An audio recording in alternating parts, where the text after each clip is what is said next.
akhta'tum wasma'u wa ati'u la'allakum turhamun. Bapak-bapak, ibu-ibu, saudara dan saudara sekalian, monggo kita lajengaken rumiyin pepanggihan wonten ing sonten menika kita ngaos Arba'in Nawawi, hadis Arba'in Nawawi ingkang karakit panjenenganipun Imam Nawawi. Kita sekarang masuk pada hadis yang ke-6, al-hadits sadis, hadis yang ke-6. An Abdillah Nu'man bin Bashir radhiyallahu anhuma, dari Abdullah Nu'man bin Bashir, semoga Allah meridai keduanya. Qala, ia berkata, sami'tu Rasulullah sallallahu alaihi wasallam yaqul, aku mendengar Rasulullah sallallahu alaihi wasallam yaqulu, beliau bersabda, innal halala bayyinun, sesungguhnya yang halal itu jelas. Jelas apa orientasinya? Jelas dijelaskan oleh Allah di dalam Al-Quran, atau jelas dijelaskan oleh Rasulullah sallallahu alaihi wasallam di dalam hadis atau di dalam sunnah. Contohnya misalnya yang halal itu jelas ya, kalau dalam hal makanan adalah makanan-makanan binatang-binatang halal yang disembelih dengan menyebut nama Allah. Daging unta, daging kambing, daging sapi ya, itu jelas. Atau dalam perkara-perkara yang lain, misalnya menikah dengan wanita yang bukan mahram, maka jelas kehalalannya, dan itu dijelaskan oleh Allah atau dijelaskan oleh Rasulullah sallallahu alaihi wasallam. Wa innal harama bayyinun, dan sesungguhnya yang haram itu juga jelas. Jelas dijelaskan oleh Allah di dalam Al-Quran, ataupun jelas dijelaskan oleh Rasulullah di dalam sunnah atau di dalam hadisnya. Contohnya homer, judi, itu jelas keharamannya ditegaskan oleh Allah Subhanahu wa Ta'ala ya. Kalau dalam hadis ya, misalnya ada hadis Rasulullah sallallahu alaihi wasallam mengharamkan laki-laki menyerupai wanita, wanita menyerupai laki-laki. Nah, ini jelas keharamannya. Wa bainahuma mustabihatun, dan di antara perkara yang halal dan perkara yang haram itu ada mustabihat, yaitu perkara yang samar-samar, yang kebanyakan manusia belum mengetahuinya, sehingga menimbulkan keraguan-raguan di dalam muslimin ya, apakah ini halal ataupun haram. La ya'lamuhunna katsirum minan nas, yang tidaklah mereka barang yang mustabihat tadi manusia itu banyak mengetahuinya ya, hukum-hukum yang misalnya kalau dari sisi kita misalnya makan di rumah makan, terus di situ ada daging ayam, ada daging sapi, tapi juga di situ ada yen Jawane Solo niku saren. Teng mriki napa saren niku? Saren nggih. Nah, teng mriku enten sarenipun nggih digoreng. Lah kita ragu-ragu iki nggih, ini daging ayam tadi gorengnya dicampur dengan saren iki enggak ya?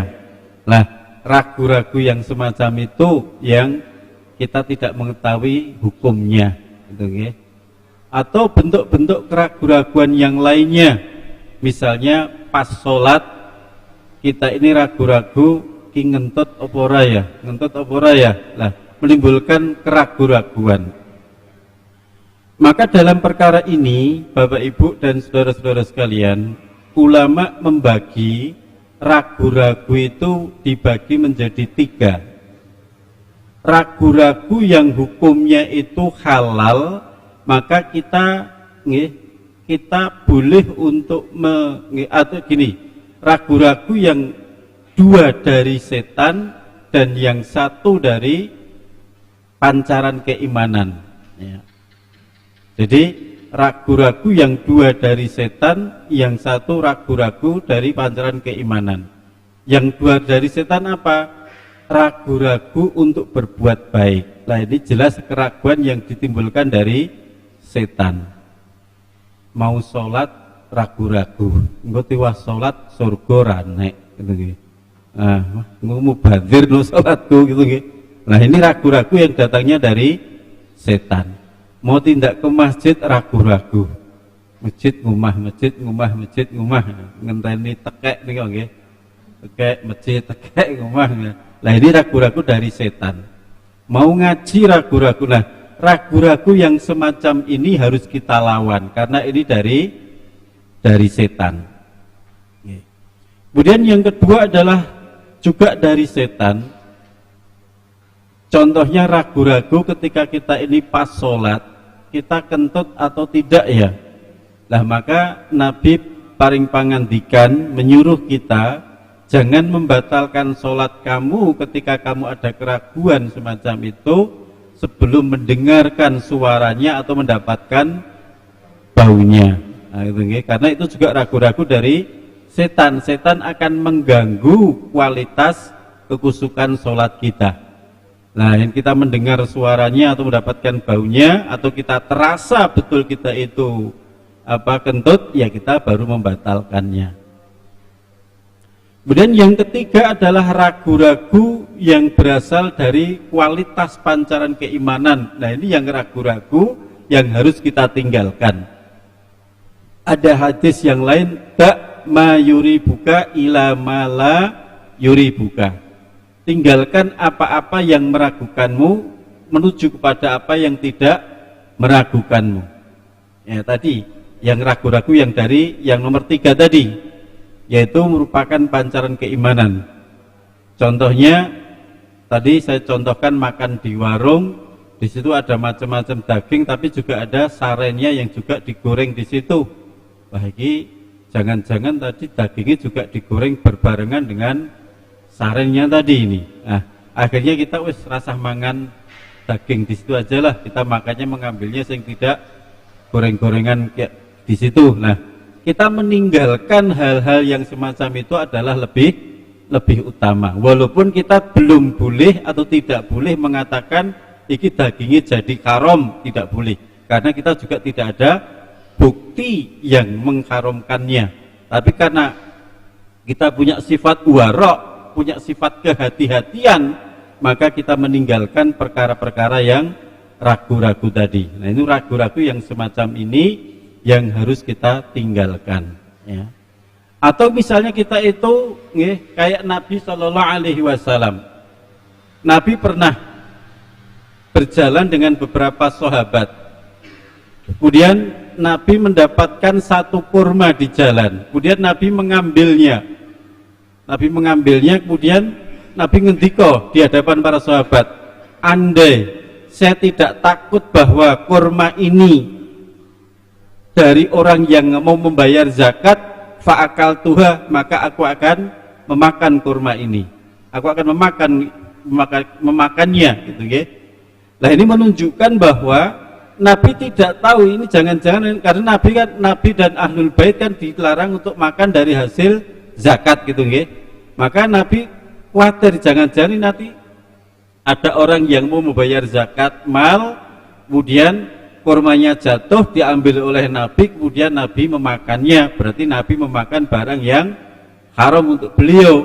Maka Nabi mengatakan, andai saya tidak takut bahwa barang ini orang yang membayar zakat mal, maka aku akan memakannya. Nah ini juga sekaligus memberikan istimbat pelajaran hukum kepada kita nih Bapak Ibu, bahwa kita ini diperbolehkan mengambil barang yang jatuh di jalan berupa makanan, langsung kita makan selama kita tidak menemukan yang mempunyainya. Ini boleh kita makan ya. Misalnya ada buah mangga di jalan jatuh gitu nggih. Lah maka kita boleh mengambilnya, boleh kita makan kalau memang kita tidak menemukan si tuan rumahnya. Atau ada pohon di pekarangan, tapi cabangnya itu mangklung teng dalan. Nah kemudian pohon mangga itu mangganya jatuh di jalan. Maka pohon yang mangga yang jatuh di jalan itu milik umum yang menemukan. Kalau jatuhnya di pekarangan, maka milik yang punya pekarangan tersebut. Misalnya masuknya ke pekarangan tetangganya, berarti itu haknya orang yang memiliki pekarangan tersebut. Tapi kita tidak boleh, wah ada pohon jatuh ini, tapi neng pekarangan, terus kita dekati, kita tendangi dulu sampai neng dalan, kemudian baru kita ambil. Lah ini nggak boleh ya. Ini. Ya. Kemudian nanti di dalam hukum fikih barang temuan itu dibagi menjadi dua, lukotok dan rikas. Lukotok itu barang temuan yang kita dapatkan di atas permukaan tanah. Kalau rikas barang temuan yang kita dapatkan di dalam tanah. Bedanya hukum antara lukotok dan rikas. Kalau lukotok itu ketika kita menemukan barang yang berharga, maka harus diumumkan. Sesudah diumumkan, kita menunggu waktu kurang lebih 1 tahun. Bukan kurang lebih ya, menunggu 1 tahun untuk kita baru boleh memilikinya. Misalnya kita menemukan jam atau dompet yang tidak ada identitasnya, di situ ada duitnya ya, maka kita umumkan. Siapa yang duit ini ya, atau siapa yang punya jam ini. Nah, kemudian kita menunggu waktu 1 tahun. Kok belum ada orang yang memiliki, maka ini baru boleh kita miliki, boleh kita gunakan, dan itu sudah milik kita. Dan barang lukotok tidak ada zakatnya. Tapi kalau rikas itu barang temuan yang kita dapatkan di dalam tanah, itu zakatnya adalah 20%. Misalnya kita menggali pondasi rumah, terus kita dapatkan apa biasanya pun patung berupa Ganesha gitu ya, dan itu dari emas gitu ya. Ini namanya rikas. Kalau di dalam hukum Islam itu menjadi milik kita, tapi bayar zakatnya 20%. Tapi kalau hukum di negeri kita ini itu harus disetorkan ke dinas purbakala. Kita nanti akan dapatkan sertifikat dan dapatkan uang 5 juta kurang lebih. Pilih pundi, pilih dimiliki dewi apa pilih disetorke? Dimiliki sendiri, itu halal ya. Lah engko yang didol konangan pripun ya, makanya ngedole sik sak butuhe mawon nggih. Butuh tuku lapangan dididiki ngono nggih. Niku halal itu hukum Islam. Oke, kembali di sini ya.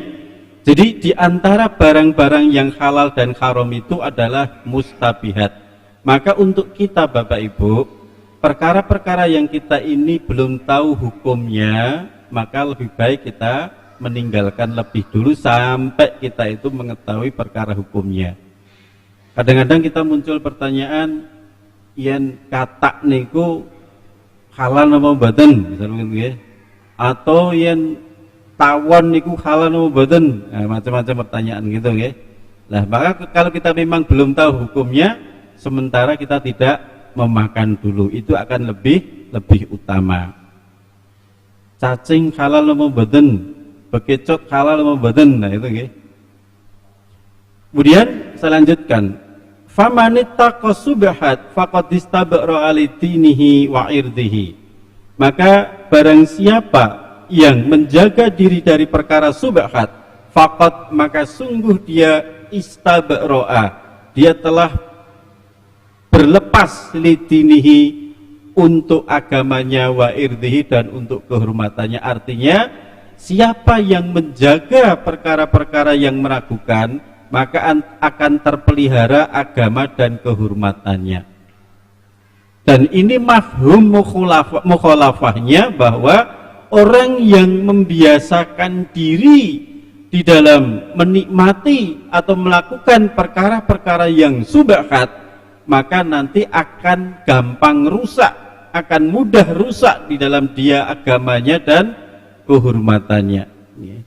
Pokoknya blang halal haram orang mikir, nah niki nanti yang rusak adalah agama dan kehormatannya. Waman waqa'a fi subhat waqa'a fil haram. Siapa yang jatuh dalam perkara subhat, maka dia bisa jadi jatuh di dalam perkara yang haram. Ya. Maka di sini Bapak Ibu kita disuruh untuk berhati-hati dari perkara-perkara yang subhat. Dulu ada seorang laki-laki perempuan ini menikah. Ketika habis menikah, ada seorang ibu yang datang dengan terengah-engah. Kemudian dia minta sang ibu ini untuk, sang ibu itu meminta untuk suami istri yang baru saja menikah ini untuk cerai. Jadi kamu harus cerai. Kenapa? Karena kamu berdua ini adalah saudara sepersusuan. Kamu semua ini adalah dulu kami susui. Ini saya susui. Ini sang ibu itu mengatakan, padahal saudara sepersusuan tidak boleh untuk menikah. Nah ini sang suami ngeyel, enggak, aku sudah bacut cinta, enggak maulah gitu. Akhirnya terjadi masalah besar dan kemudian sampai kepada Rasulullah Sallallahu Alaihi Wasallam. Nah, kemudian Rasul mengatakan, lah piye wong wis cetha lho. Sang ibu sudah mengakui bahwa engkau itu disusui oleh ibu itu berdua ini. Maka akhirnya suami istri yang baru nikah itu harus diceraikan. Itu nggih. Jadi perkara-perkara yang subhat ketika sudah jelas hukum-hukumnya, maka kita harus mengikuti hukum tersebut. Tetapi dalam perkara-perkara yang darurat, maka kita boleh untuk menggunakannya sebatas keperluan kita. Misalnya kita di hutan dalam kondisi yang lapar sekali, tidak ada makanan, kita menemukan ular. Ular kemudian kita bunuh, kita bakar, kita makan, ini boleh karena dalam kondisi darurat. Famanitu ghairu baghin wala adin. Maka siapa yang dalam kondisi darurat, maka dia boleh dengan catatan dia tidak dalam keadaan berlebih-lebihan. Lain menemukan ular terus nggo cadangan telung dino, lah ini jenenge berlebih-lebihan ini. Dan Rasul menggambarkan karra'iyar ahwalal hima, sebagaimana seorang penggembala yang dia itu menggembala binatang gembalaannya haulal hima, di dekat batas, di dekat galengane wong liya, dekat batasannya miliknya orang lain. Terus nyencang kambing tidak berada di tengah-tengah pekarangan, nenggon pinggir pekarangan dhewe. Bisa jadi nanti kambing itu akan lari nenggon tonggone, gitu nggih. Yusiku ayar ta'afihi. Maka bisa jadi itu kambing itu nanti akan hampir-hampir terjerumus ke dalam milik tetangganya. Ala wa inna likulin malikin khima, ketahuilah bahwa tiap-tiap raja itu mempunyai khima, mempunyai batas. Wa ala wa inna khimallahi maharimuhu, ketahuilah bahwa batas-batas Allah itu adalah perkara-perkara yang diharamkannya, dan kita tidak boleh menerjang perkara-perkara yang diharamkannya. Bapak Ibu sekalian, ada perbedaan antara yang halal dan yang haram atau perintah dan larangan. Kalau perintah itu hukumnya adalah sekuat tenaga kita. Ittaqullaha mastata'tum, gitu nggih. Takwalah kalian kepada Allah sekuat tenaga, itu dalam hal perintah. Tetapi dalam hal larangan itu tidak ada istilah mastata'tum. Seseorang mau kepengin minum khamr, kemudian dia minum, alasannya lah aku harus mencegah raiso, kan jari ini jalani agama gue mastata'tum, tidak bisa semacam itu. Jadi dalam hal larangan tidak ada istilah mastata'tum. Dalam hal larangan itu kita harus kita upayakan untuk kita menjauhinya, kalau kita nekat menerjangnya, nah berarti kita sudah menerjang larangan-larangan Allah, dan itu hukumnya adalah haram. Ala wa inna fil jasadi mudghah. Ketahuilah bahwa di dalam jasad manusia itu ada mudghah, ada segumpal daging. Idza saluhat saluhatil jasadi kulluh. Apabila segumpal daging itu baik, maka baiklah seluruh jasadnya. Wa idza fasadat fasadal jasadi kulluh. Dan apabila rusak segumpal daging itu, maka rusaklah seluruh tubuh itu. Ala wahiyal qalbu. Ketahuilah bahwa dia itu adalah al-qalbu. Qalbu biasa di kita diartikan hati, gitu ya. Bapak Ibu sekalian, hati ini kalau diterjemahkan liver gitu itu mungkin kurang tepat, ya. Hati sebagian ulama menerjemahkan ya jantung itu, ya. Karena yang bisa merubah karakter manusia atau yang menyimpan apa istilahnya, merubah karakter manusia atau menyimpan istilahnya memori manusia dalam nanti memerintahkan kepada saraf sensorik motorik, itu adalah dari hati atau jantung itu, ya. Allah alam bisawab dalam perkara ini, ya. Tapi yang jelas Bapak Ibu sekalian, Rasulullah menggambarkan dalam hadis yang lain bahwa hati itu bagaikan raja dan sendi-sendi yang lain itu adalah bagaikan tentara. Tentara itu akan bergerak ketika tentara itu diperintahkan oleh raja. Nah, begitu juga mata kita akan melihat sesuatu, tangan kita akan memegang sesuatu, semuanya akan mengikuti atas perintah hati kita. Maka Islam diturunkan oleh Allah untuk memperbaiki hati manusia. Ketika hati manusia itu mengenal Allah, ketika hati manusia itu tahu tentang kehendak-kehendak Allah, maka hati manusia itu baik. Kalau hatinya baik, maka nanti seluruh jasad itu akan jadi baik. Kemudian ulama membagi Bapak Ibu hati itu menjadi 3. Al-qalbu sahih, al-qalbul marid, wa qalbul mayyit. Hati yang sehat, hati yang sakit, dan hati yang mati. Okay? Jadi hati dibagi 3, hati yang sehat, hati yang sakit, dan hati yang mati. Nah, apa racun-racun hati? Ya, jadi hati yang sehat itu bisa menjadi sakit karena mengkonsumsi racun. Di antara racun-racun hati yang ditunjukkan oleh ulama untuk kita adalah pertama, fudulul kalam, berlebih-lebihan di dalam berucap, nggih. Ngomong sing mboten enten manfaatipun, nggih. Nah, ini bisa mengeraskan hati, bisa membuat hati kita ini sakit, ya. Fudulul kalam, Nabi berpesan, la tukthirul kalam bi ghairi dzikrillah, fa inna kasratal kalama bi ghairi dzikrillah qaswatun lil qalbi, wa inna abadan nasi anillah al qalbul qasi. Janganlah kalian memperbanyak ucapan tanpa dzikir kepada Allah. Ucapan yang tanpa dzikir kepada Allah itu qaswatun lil qalbi, mengeraskan hati. Dan orang yang paling jauh dari Allah adalah orang yang hatinya keras. Dalam hadis yang lain, man kana yu'minu billahi wal yaumil akhir falyakul khairan aw liyasmut. Siapa yang beriman kepada Allah dan hari akhir, hendaklah dia berkata yang baik atau diam, ya. Jadi ucapan ini sangat berpengaruh sekali di dalam kehidupan manusia. Rasulullah ditanya, ya Rasulullah, ma'aktsarunan nas yadkhulunan nar. Wahai Rasulullah, apa yang menyebabkan kebanyakan manusia itu terjumus dalam neraka? Nabi menjawab, al-famu wal farju, mulut dan kemaluan. Nah ini ya. Kemudian yang kedua, racun hati itu adalah fudulun nadhar, berlebih-lebihan dalam melihat. Melihat apa? Melihat sesuatu yang tidak halal tentunya, ya. Maka Ibnu Taimiyah mengatakan an-nadru sakmul iblis.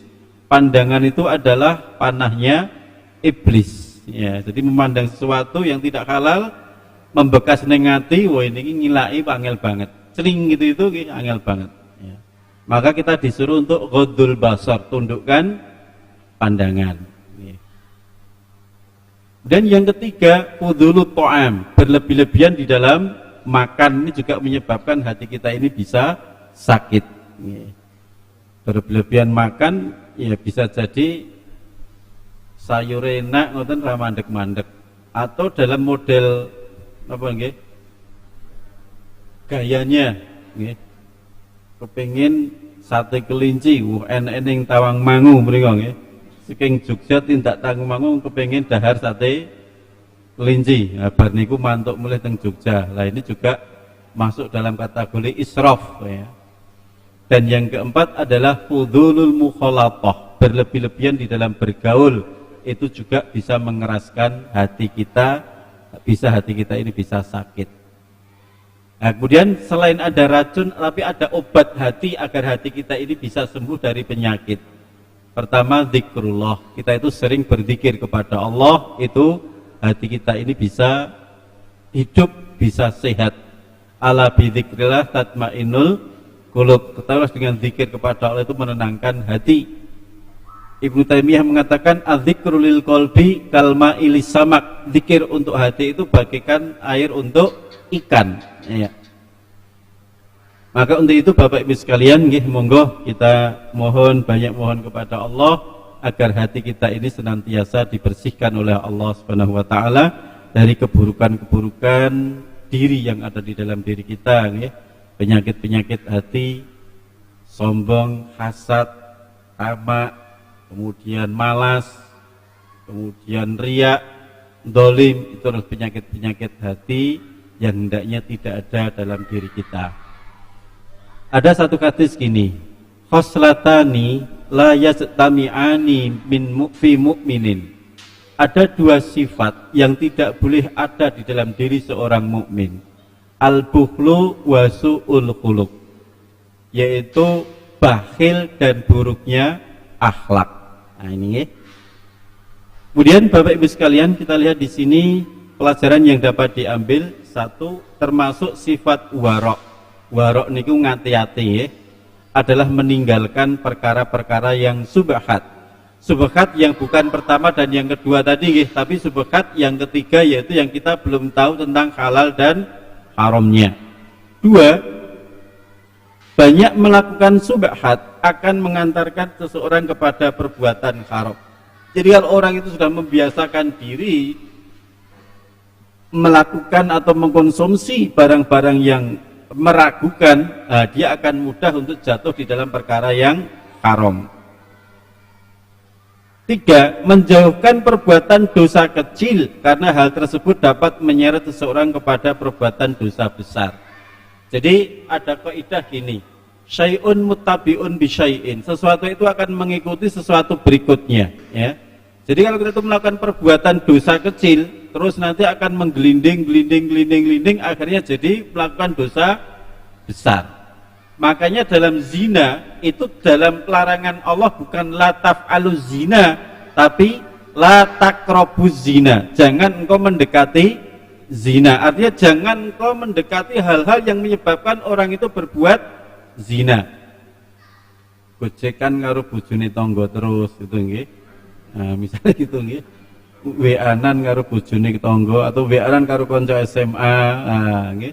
Ini bahaya nggih. Nah, jadi la taqrabuz zina bukan la taf'alu zina. Ya. Sesuatu yang kecil itu akan mengikuti langkah-langkah berikutnya. Jadi seseorang itu berbuat dosa kecil, kalau dia tidak lekas-lekas bertobat, maka nanti Allah akan menggiring dia untuk mempermudah melakukan dosa-dosa besar. Sebaliknya, kalau seseorang itu berbuat kebaikan yang kecil, maka nanti akan diberikan oleh Allah kemudahan untuk melakukan kebaikan yang lebih besar. Nah, ini kaidahnya begitu guys. Jadi sesuatu itu akan mengikuti sesuatu berikutnya. Laisa shaghir ma'al istimrar. Tidak ada sesuatu yang kecil jika dilakukan secara terus menerus. Maksiat cilik ning istiqomah, nanti dadine gede.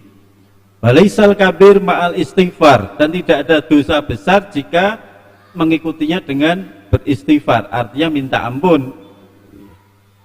4. Memberikan perhatian terhadap masalah hati karena padanya terdapat kebaikan fisik. Wong niku yen atine apik, insyaallah nanti akan mempengaruhi kebaikan fisiknya. Kalau di teori kesehatan nggih Bapak Ibu, orang itu jangka panjang bisa menyebabkan sakit itu nggih karena ada beberapa faktor. Satu, pola pikir yang tidak baik. Pola pikir dipengaruhi juga oleh hati itu nggih. Mikire sing mboten apik. Suami istri tindakan kejebak macet nesu-nesu. Ngonek-ngonekke bojone goro-goro kejak liwat kene dene ngene iki to. Lah pertanyaannya pun nesu-nesu ngoten niku macete ilang napa? Nggih tetep macet to nggih.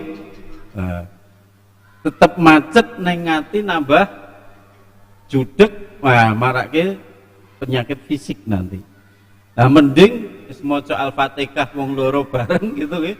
Atau apalan surat-surat pendek nggih tetep macet ning ati luwih longgar. Kan itu pola pikir yang baik kan begitu nggih. Atau mencari solusi. Solusinya gimana? Golek dalan tikus. Nah, itu solusi di antaranya nggih ini. Maka di dalam surat Yusuf itu Allah menyebut sabrun jamil 2 kali nggih. Sabar yang indah. Sabar yang indah itu definisinya ulama, 1 tidak mengeluh, kemudian 2 tidak mencela, dan yang ketiga mencari solusi. Itu sabar yang indah ya. Tidak mengeluh, tidak mencela sana sini, mencari solusi. Itu cara terbaik mensikapi masalah ya.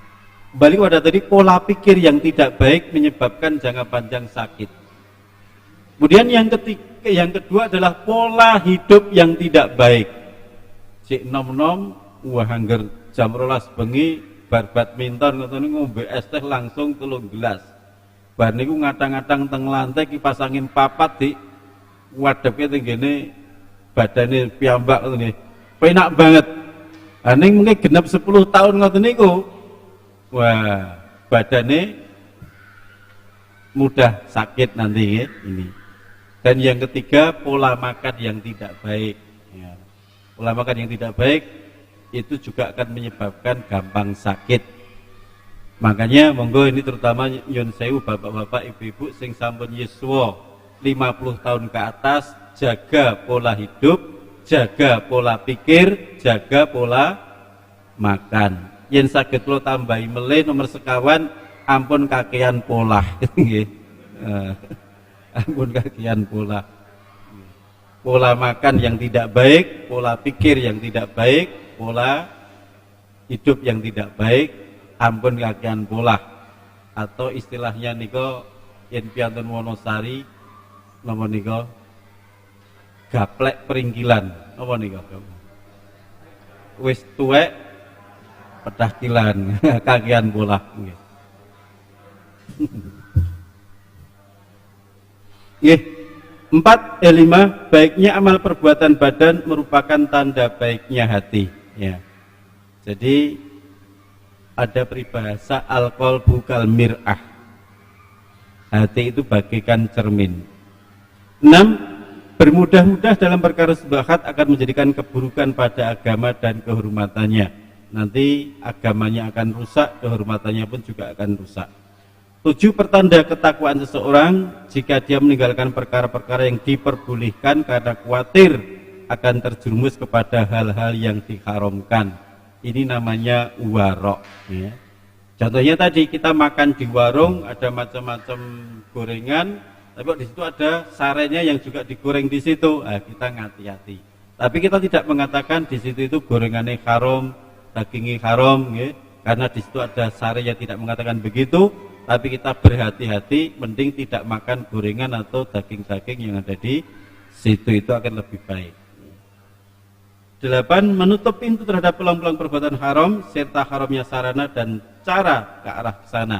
Contohnya tadi zina itu tidak mungkin seseorang itu langsung berbuat zina, pasti ada rentetan-rentetan sebelumnya, sering berkholwat, sering weanan, sering ketemu kencanan tengkundi, ya itu pintu-pintu untuk berbuat zina. Maka itu seyogyanya kita hindarkan ya. 9. Hati-hati dalam masalah agama dan kehormatan, serta tidak melakukan perbuatan-perbuatan yang dapat mendatangkan persangkaan buruk. Ya. Berprasangka buruk itu tidak baik, tapi memancing berprasangka buruk itu juga tidak baik. Ya. Ada hadis, idza kuntum bisalasin, apabila kalian itu bertiga, fala yatana jasnani, maka janganlah engkau itu berbisik-bisik dua orang dunal akhor tanpa melibatkan yang lainnya, karena dengan begitu nanti akan menyebabkan ketidaksukaan pada yang satunya, walaupun itu tidak akan ngerasani sing satu, tapi Rasulullah mencegahnya, gitu ya. Jangan begitu, karena itu nanti akan memancing orang lain berprasangka buruk, gitu. Jadi kita bersuudzon nggak boleh, tapi memancing orang lain bersuudzon pun juga tidak diperbolehkan. Ya, demikian Bapak Ibu sekalian hadis yang ke-6. Sebelum saya akhiri, ada yang perlu ditanyakan atau mungkin ditambahkan? Semoga kami persilahkan kepada Bapak Ibu.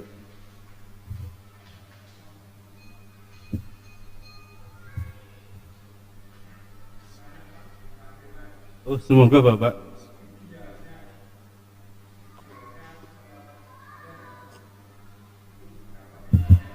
Setelah apa Bapak? Oh, setelah hadir. Anjir. Kalau kita kembali kepada masa Nabi, itu jarak antara adzan dan iqamat itu ada beberapa hadis ya. Yang pertama, cukup untuk waktu untuk makan dan minum. Ya, jadi mencukupi untuk waktu makan dan minum. Atau pada hadis riwayat yang lain, kira-kira jarak adzan dan iqamat itu membaca ayat itu 50 ayat.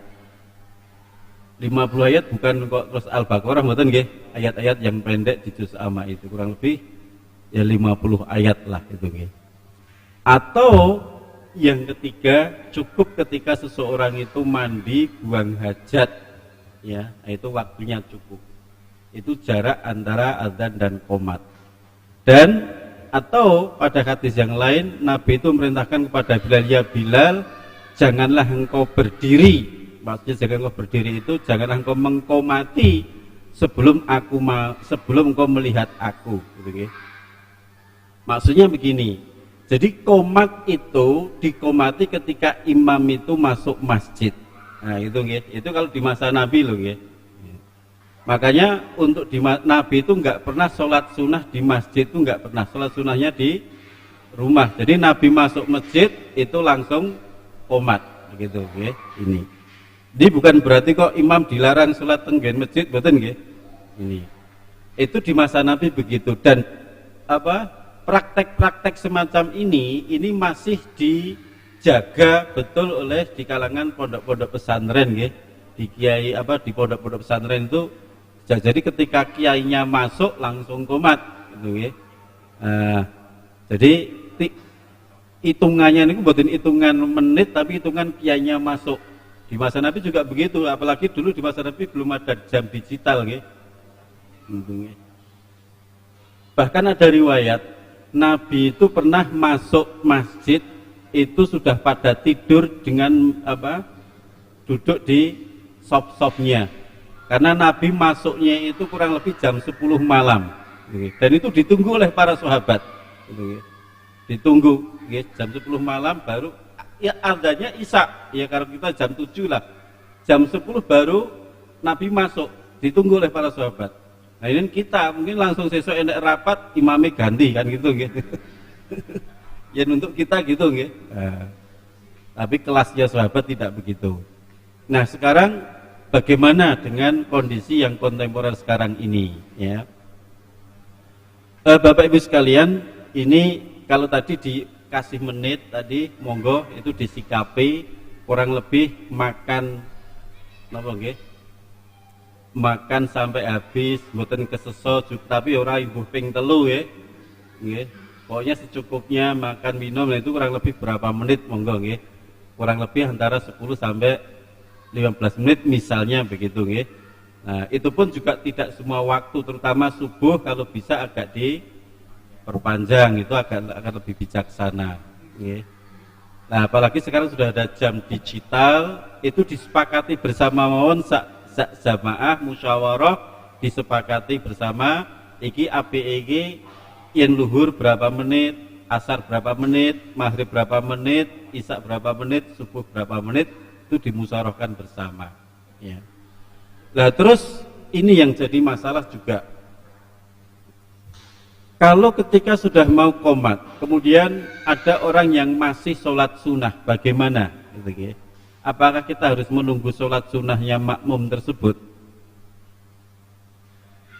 Kalau kita mengacu kepada pendapatnya Syekh Utsaimin, ya, ini makmum yang sedang sholat sunnah kemudian diiqomati, maka dia boleh membatalkan sholatnya, ya. Dan bahkan lebih baik membatalkan sholatnya kalau kira-kira dia tidak bisa mendapatkan takbiratul ikram bersama imam, karena mendapatkan takbiratul ikram itu ada keutamaannya sendiri. Tapi kalau sudah atahiyat kemudian ada diqomati, lah kita bisa untuk meneruskan atahiyatnya sampai selesai, karena kita masih memperkirakan bisa mendapatkan takbiratul ikramnya imam. Atau pendek kata gini, kalau kita membatalkan sholat sunnah karena sudah qomat, ini diperbolehkan, ya, diperbolehkan karena keutamaan yang mendapatkan takbiratul ikram tadi, ya. Dan misalnya di rumah ibu-ibu membatalkan sholat sunnah, itu juga diperbolehkan. Kalau membatalkan sholat wajib, ini tidak boleh sembarang kita membatalkan kecuali adanya alasan-alasan udzur syar'i, gitu, ya. Makatan Bapak Ji.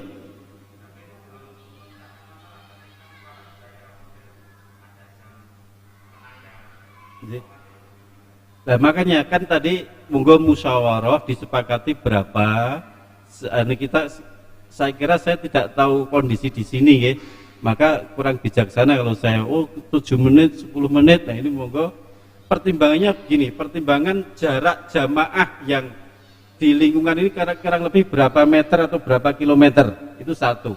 Dan yang kedua, ketika adzan dan qomat itu biasanya sing rawuh niku sudah berapa persen, misalnya 10 menit sudah berapa persen gitu, nggih. Nah, jangan-jangan nanti 10 menit dari ngenten sing rawuh. Nah, atau biasane kados kula piyambak niku dugi teng masjid nggih. Biasanya sing telat teng masjid biasanya sing cedak-cedak masjid malahan, nggih. Nah, karena ngenteni qomat kan gitu, nggih. Niki pengalaman kula piyambak, kebetulan kula niku mangku masjid griyane nggih. Lah kadang-kadang angger durung qomat durung ning masjid gitu. Jadi kalau alasannya belum ada yang datang, lah ini kadang-kadang juga karena menanti di rumah untuk qomat. Maka saya kira monggo disepakati bersama mawon untuk antara adzan itu berapa menit, kemudian disetel di jam digital itu. Pertimbangannya tadi radius jamaah paling jauh itu berapa meter gitu, misalnya melampah saking griya bar adzan dugi mriki mboten telat niku berapa menit, nah gitu. Itu pertimbanganipun mekaten. Mekaten Bapak nggih. Wonten sanes yen teng pondok-pondok setengah jam lagi qomat, kawan nggih. Bahkan saya di Solo itu sering sholat di rumah, di masjidnya Habib Syekh, bapaknya Habib Syekh niku nggih. Masjid Aryat namanya. Itu adzannya persis waktu adzan. Tapi qomatnya kalau luhur itu jam 1. Nggih. Jadi jam 1 itu baru luhur. Kemudian kalau asar itu adzannya persis jam adzan, tapi qomatnya itu jam 4. Itu nggih. Qomatnya jam 4. Kemudian kalau subuh itu waktunya sama adzannya, qomatnya jam 5. Nah itu, tapi sudah kesepakatan bersama, jadi nggak masalah gitu loh. Yang tenggen desa mengikuti pendapatnya Imam Abu Hanifah, adzane asar tengah 5 gitu nggih. Karena menanti orang pulang dari, dan itu boleh, itu pendapatnya Imam Abu Hanifah begitu. Nggih. Amalan menunggu qomat. Pertama, ketika kita datang, la tajlisu ahadukumul masjid hatta raka'ataini. Jangan kamu duduk di masjid sebelum kamu sholat 2 rakaat. Jadi sesudah kita adzan masuk masjid, sholat 2 rakaat dulu. Kalau itu sholatnya sholat rawatib, lebih baiknya kalau memungkinkan sholatnya di rumah, karena sebaik-baik sholat sunnah adalah di rumah jika memungkinkan, ya. Kemudian yang kedua, sesudah kita menunggu, sesudah sholat sunnah masih ada waktu, maka manfaatkan untuk banyak berdoa. Karena ada hadis, ad-du'a bainal adzan wal iqamah la yuraddu. Doa antara adzan dan iqamah itu tidak tertolak. Au kama qala. Ya, jadi manfaatkan untuk banyak berdoa. Doa apa? Monggo nyuwun kita napa mawon, karena ini masuk dalam kategori doa mutlak, nggih. Ya Allah kula nyuwun garwa melih ya Allah, monggo gitu nggih. Ya Allah kula nyuwun putra melih ya Allah, monggo. Jadi monggo kita minta boleh dalam bahasa apapun. Ya sambil menunggu imam rawuh atau sambil menunggu qomat dikumandangkan gitu nggih. Mangketen nggih. Sudah adzan? Nggih, kita akhiri, semoga ada manfaatnya. Syukur hadza, astaghfirullah wa lakum walhamdulillahil alamin. Assalamualaikum warahmatullahi wabarakatuh.